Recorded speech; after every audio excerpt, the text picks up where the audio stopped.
Von Pickett, we're open with a statement from Coach. We're obviously happy to be able to play tomorrow. Obviously, we're going against a great basketball team who just came off won the regular season conference title in good fashion by 2 or 3 games. So, got a lot of respect for VCU and Mike Rhodes, their coach, and their players.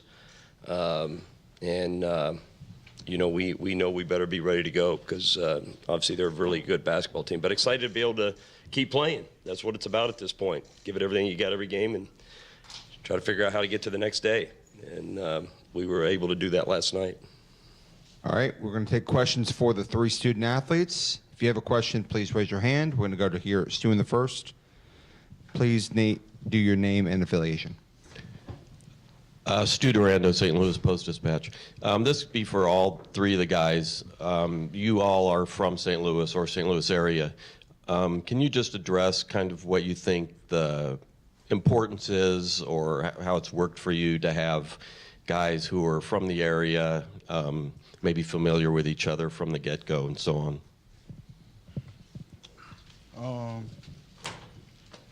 I mean, it's a blessing to kind of be able to play with guys who from the area. Not too many kids stay home and play for their home team. So being able to play with some guys you kind of grew up with, knowing and playing with, you get some connections, some similarities that you probably want to get from a group that hasn't been playing with each other or known each other for a long time. So with this group, like you mentioned, us 3 being from around the same area, we was able to bond a little bit better just because we knew each other growing up or we played with each other. So it kind of helps a little bit.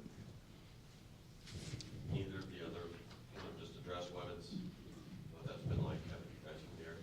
I mean, yeah, just like he said, I've known these guys before I even stepped on the court with them in college, you know, so I just think it did help build a little connection on and off the court. So he basically hit on all the notes, though. Javon, anything to add? Yeah, just like they said, just the connection, being able to make a quick bond, feel comfortable with them on the court and outside of basketball. So that's just a big thing for us. Yeah, I just asked real quick, did coming back home to the area play a role in your decision also? Yeah. Play around with? Yeah, it was, you know, I knew Javante for a long time. I knew Yuri a little bit. And then, you know, just I knew other people on the teams like Terrence. And so it just made it kind of easier for me. And then with Coach Ford, you know, just being back home, people I can trust, like I said, like we keep saying, making connections and bonds. We're going to go in the back. Len Casadante with CBS 6 in Richmond. For all 3 of the players, for those of us that haven't had a chance to see you as much this year, was last night one of the best games that you've played this year, or how close is it to as good as you all feel you can play collectively as a team? Javante, why don't you start? I think it was one of the best games that we put together, a whole game. We've shown spurts, you know. We have a good first half and like a good 30 minutes and then 10 minutes be bad. But I think last night was the most collective game that we put together so far this year. Yuri, Javon, anything to add? Like Javante said, it was one of the most well-put games we done had on the offensive end with 26 assists, something we haven't done all year. So just sharing the ball, and then on the defensive end, a lot of guys stepping up, stopping their big-time players, and just a total team defense. It helped us get the big-time win. Yeah, we played collective defense, and I feel like the energy out there was it was very good on the court, on the bench, coaching staff, everybody. You know, so that's something that we preach before the game. Go out there and have great energy, and I feel like we did that. We're going to go back to the 3rd row on the right. Hey, fellas. Matt Shelton, VCRamNation.com. You guys are one of the most experienced teams in college basketball this year. How much of an advantage is that heading into particularly March? And just how different do you think it feels now, being experienced versus maybe what you can remember as a freshman or a sophomore heading into these, you know, survive and advance type of situations? I mean, we all kind of been at this position before. I haven't played with Javon before this, so we still trying to figure this out on this level. But Coach preached to us all year. You don't have to be good in the beginning of the year, but towards the end of the year, that's when you want to be your greatest. So at this point, we just trying to put everything together. We didn't learn at the beginning of the year to make sure we go out there and execute as well as we can. But, I mean, us being veterans, it don't matter if you don't go out there and show it and play hard. You can have the oldest team in the country, but if you ain't going out there and playing hard, it really don't matter. Javonte, Javon, anything to add? I would say just going out there and being able to lead. When things not going right, I feel like we have more experience now to calm things down. Probably in like our first year in college, you probably get out there and panic a little bit. But now, going through this couple years, you'll be able to go out there when adversity hit, still go out there and be able to calm things down and execute on offense and defense. Let's go down to Tim in the second row. Tim Perrell with the Richmond Times-Dispatch. VCU's style makes it hard on a lot of teams, and I know they've made it hard on you the last 2 games. What has to be different for you this time? This is a team game, so it's not just about me. We got a game plan going into this game. They beat us 2 times in the regular season. Much respect to their team, but we're just going into the game with a new game plan to execute on both ends of the ball. Any more questions for the student athletes? Fellas, we appreciate it. Thanks. We'll see you tomorrow. Good luck. We're going to take questions for Coach Ford. We're going to start here in the first row. Hey, Coach. I asked Coach Rose the same thing. This time of year, everyone is familiar with everyone. As a coach, what's your philosophy on just kind of holding back actions on, that play off of your actions that you've already shown? Is there something new that you hold back? We haven't this year. In the past, you might add something, 1 or 2 things, but I haven't this year. We may tweak a thing or 2, but nothing drastic at all. Like last night, we didn't run anything that we haven't ran before, or done anything we haven't done before. But we just need to do everything a little bit better than we've done it in the past. But some years, I've put in a thing or 2 if I thought we needed it, but we haven't really changed anything. And in your opinion, Atlantic 10 multi-bid league? Yeah, right now, it's, I don't know what it's looking like necessarily. Obviously, VCU is probably the highest net rated team in our league. I think we got a lot of, I think there's several teams in our league that people wouldn't want to play if you asked them. I guarantee you they wouldn't want to play 3 or 4 of us. But whether we're a multi-bid league, I'd be honest with you. We know we're not getting an at-large, so I quit looking at it a while back. So I have no idea from that point. I'm going to keep it in the first row. It's Stu. Travis, Coach Rose talked about this in terms of the net. 5 years in, can you kind of give your thoughts on how this thing's unfolded and if you've figured out how to best schedule to work to your advantage? Yeah, if anybody here can figure it out and explain it to me, if they know how to figure it out, please let me know, because I haven't found one single person yet that understands it or figures it out or understands why teams are moving this way or that way. We beat Dayton, which is a pretty good team at home. On the last rate, we didn't move, stuck. And you could go on and on and on. Mike and I have talked about this. I talk quite a bit. And there's no... I said this 2 or 3 years ago. We opened the first net, we were 10. And I'm like, I'm not, just because we're high, I still said the same thing. I don't agree. I don't necessarily disagree. Just nobody understands it. Doesn't make sense. How some teams can drastically move 25 spots in one night. And then somebody can get a great win and they don't move at all.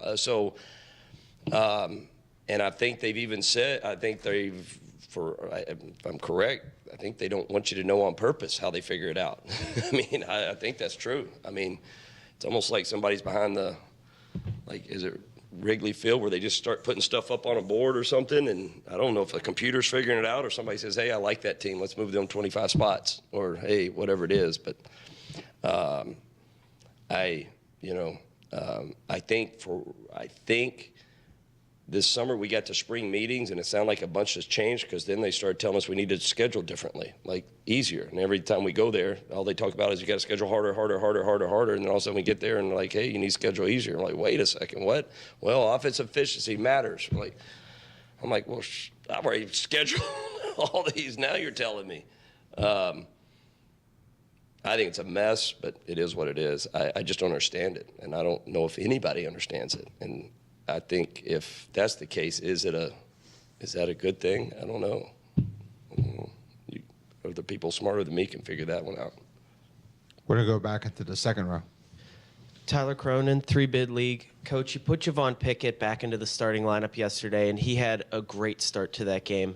Do you feel like that kind of changes the way you're able to open things up, and is he just a better fit with those guys? TJ and Javon have both started at the 4 spot. We got great trust and belief and faith in both of them. They both have played extremely well. I don't think it really matters who starts, who doesn't start. They don't really affect it either way.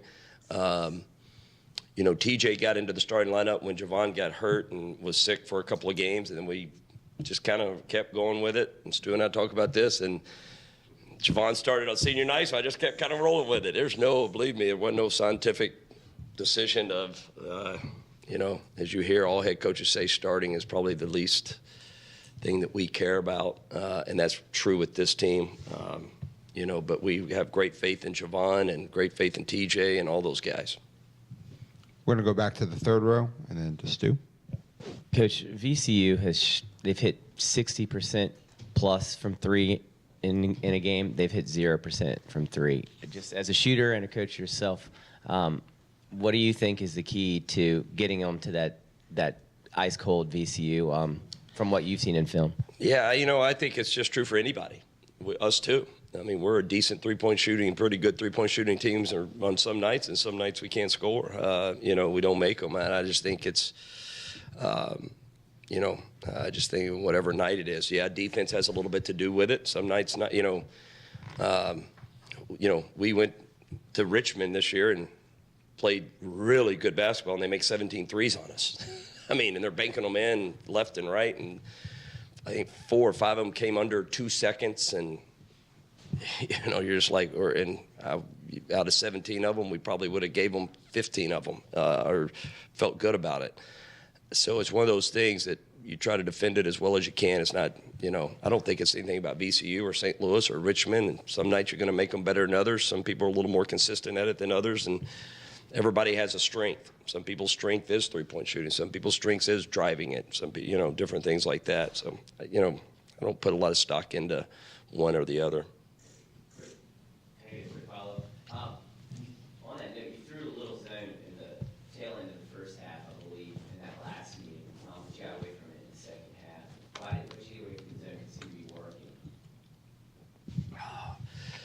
Well, in the second game, we had a little bit of a lead at the halftime, but lost it immediately. It was a blink of an eye, and we'd lost it. But we kind of stayed tight, and pretty much the rest of the half a little bit. And zone is something that we'll play. It's not something we love. I'll be honest with you, it's not something we stick with. If we need it, we showed it. We did it yesterday. We showed it a little bit more, and it's not something, we go into a game saying, all right, we're going to play zone at this point in time. It's just a feel.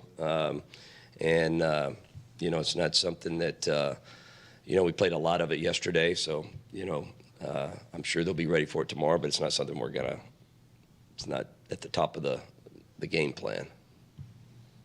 We're going to go down to Stu again. In regard to the local town, obviously all 3 of these guys are from St. Louis. You got a bunch of others. Also have a lot of international players. But have you sensed that it's, over the years you've been there, it's given a sense of community to the program, or how's it helped tie things together? When you asked it earlier, it's an interesting question. Something, when I got the job, obviously I said I wanted to emphasize recruit St. Louis and the surrounding area, which never really been done heavily in the past. There's been great players from St. Louis play there. No question. Larry Hughes, Troy Robinson, Clegg. You can go down the line. There are some good ones, but from my understanding, there's never been really a coach that's focused on it, kind of like we have necessarily. And over time, I found out there's a ton of positives. A big one, the relationship, some of these guys know each other. That's really kind of down the line. The big positives is their families get to really be a part of it. Their families really, extended families, friends get to come to all the games and different things like that. That's probably the biggest in the comfort level they have, being at home. That's really, really important. But the family involvement that we allow our families to be involved is pretty cool. They get every game. But there's negatives. There's a lot of distractions. There's still a lot to deal with when you're at home. When you're not from home and you go away, there's not near as many distractions, not even close. So there are a lot of different distractions from that side of it.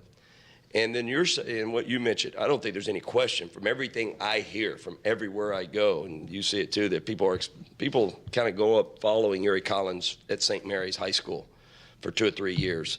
They knew who Javonte was. They obviously knew who Javon was. TJ, guy, fans, I think really have that connection a little bit. Not that they don't love guys that aren't from here. They get to know them. They love them just the same way, but they just kind of know these guys, and I think they like that familiarity. And, obviously St. Louis, I think, is a big, close-knit city, and everywhere I go, people are always excited that we have recruited St. Louis as hard as we could in the surrounding area. We're going to take 2 more. Tim? Travis, while you've got all the St. Louis players, you've also got one from Richmond and Gibson Jimerson. Describe his progression this year.